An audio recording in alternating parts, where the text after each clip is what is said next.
Hello friends, मैं आज फिर झारखंड बोर्ड का क्लास 10वीं का महत्वपूर्ण क्वेश्चन मॉडल सेट नंबर 1 कराने जा रहा हूं, जो परीक्षा की दृष्टि से बहुत ही महत्वपूर्ण है।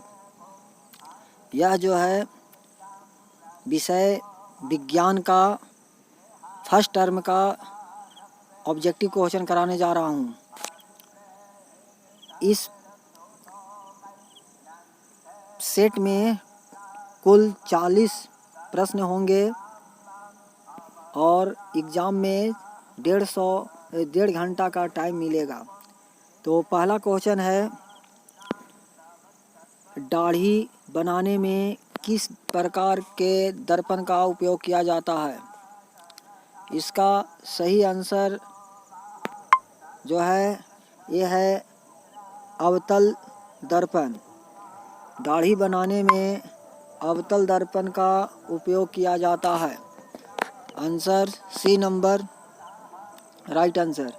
अगला, गोलीय दर्पण में फोकस दूरी और वक्रता तिर्य्या के बीच गोलीय दर्पण में फोकस दूरी और वक्रता तिर्य्या के बीच संबंध बताना है। तो इसका जो आपका जो होता है फोकस दूरी यानी F बराबर फार्मूला होता है F बराबर R/2।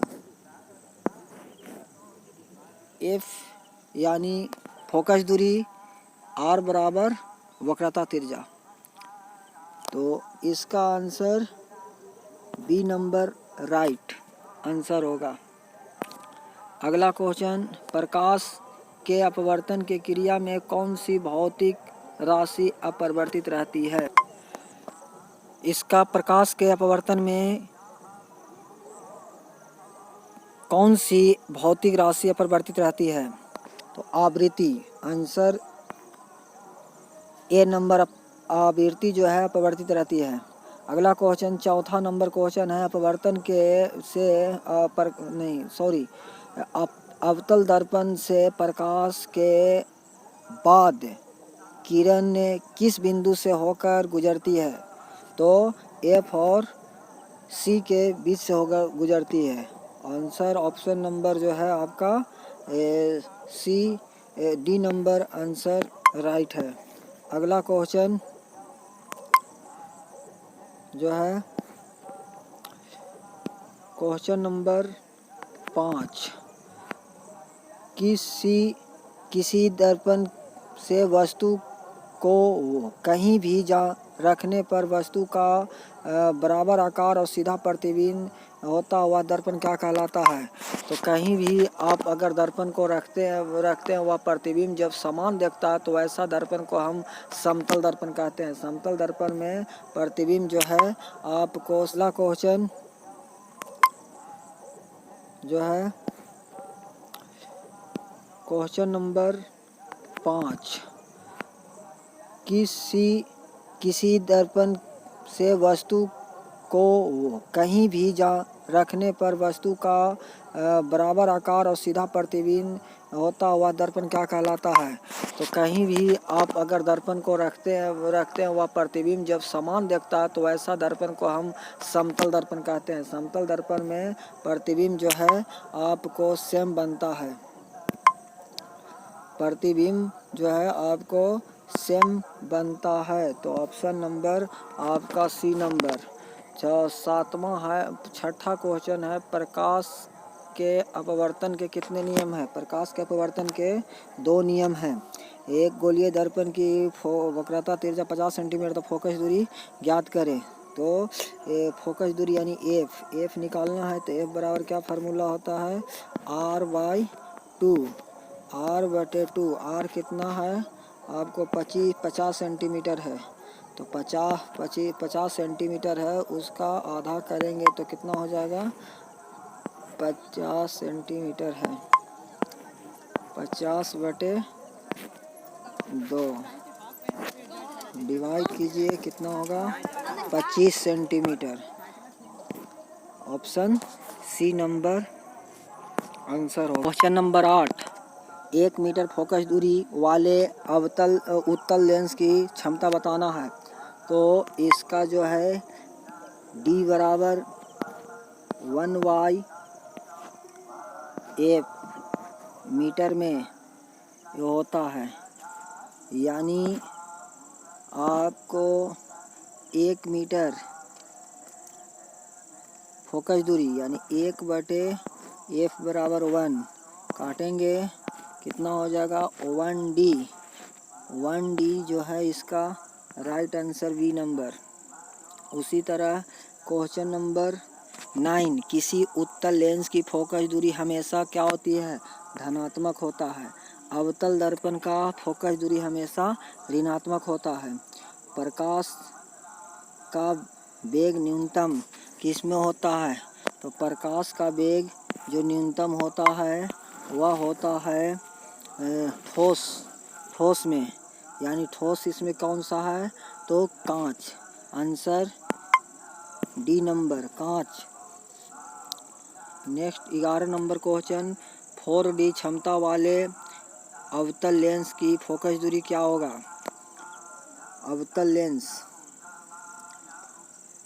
यानी फिर D बराबर क्या फार्मूला होता है, 1/f मीटर में, 1/f मीटर में होता है।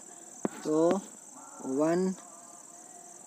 f बराबर क्या हो जाएगा 1/4D मीटर में। अब है यहाँ सेंटीमीटर में बदलेंगे तो 1 मीटर में 100 सेंटीमीटर, तो क्या हो जाएगा यहाँ 100/4 डिवाइड करेंगे, कितना बार कटेगा 25, 25 चौके 100, इसलिए 25 सेंटीमीटर राइट आंसर। किसी उत्तल लेंस का फोकस सांतर 50 सेंटीमीटर, तो क्षमता ज्ञात करना है। क्षमता यानी D,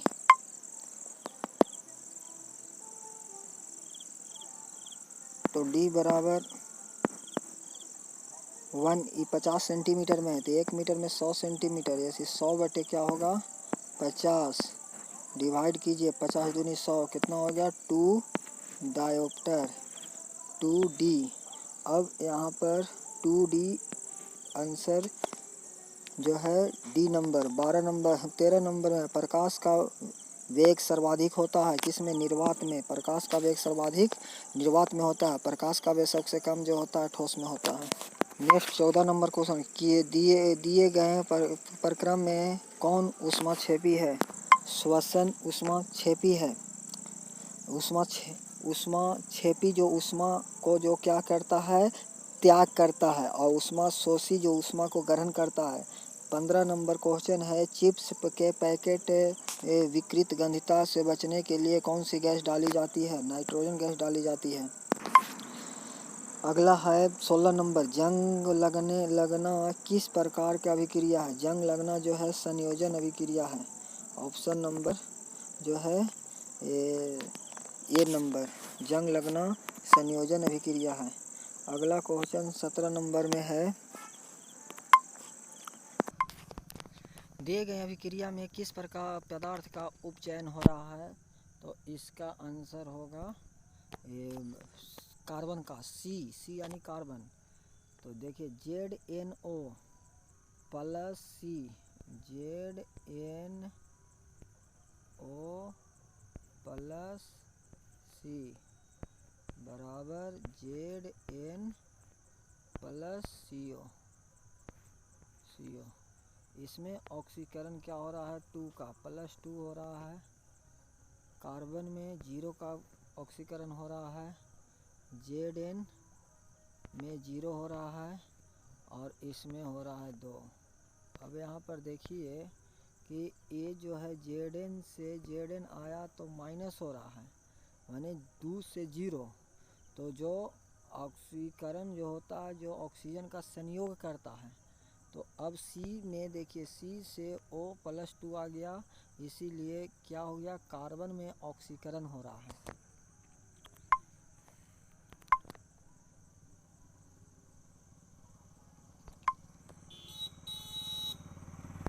अगला क्वेश्चन है, दिए गए रासायनिक समीकरण कौन से संतुलित है?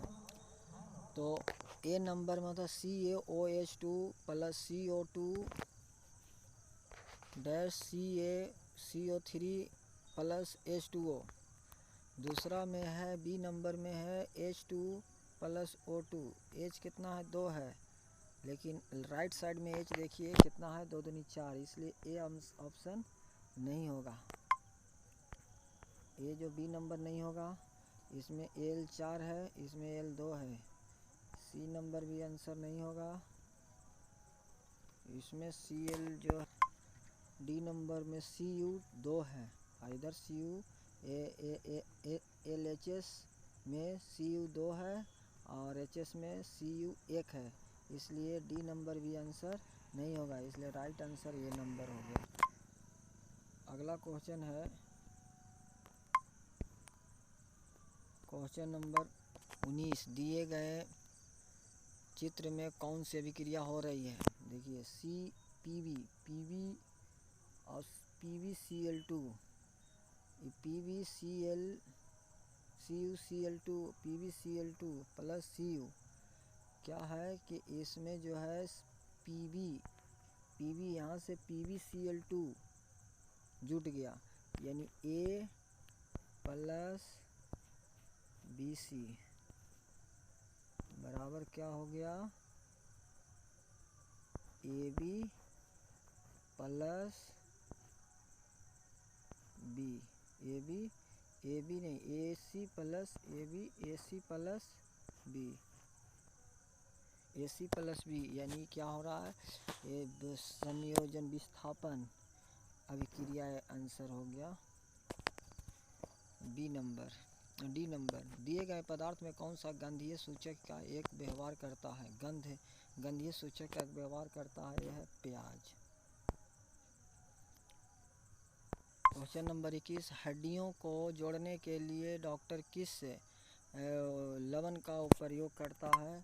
तो ये है प्लास्टर ऑफ पेरिस, जिसका फार्मूला होता है CaSO4 हाफ H2O। विरंजक चूर्ण का रासायनिक सूत्र क्या है? विरंजक चूर्ण का रासायनिक CaOCl2। दिए गए चित्र में कौन सी अभिक्रिया हो रही है? दिए गए चित्र में कौन सी अभिक्रिया हो रही है? तो देखिए ध्यान से, दिए गए चित्र में संयोजन अभिक्रिया हो रही है।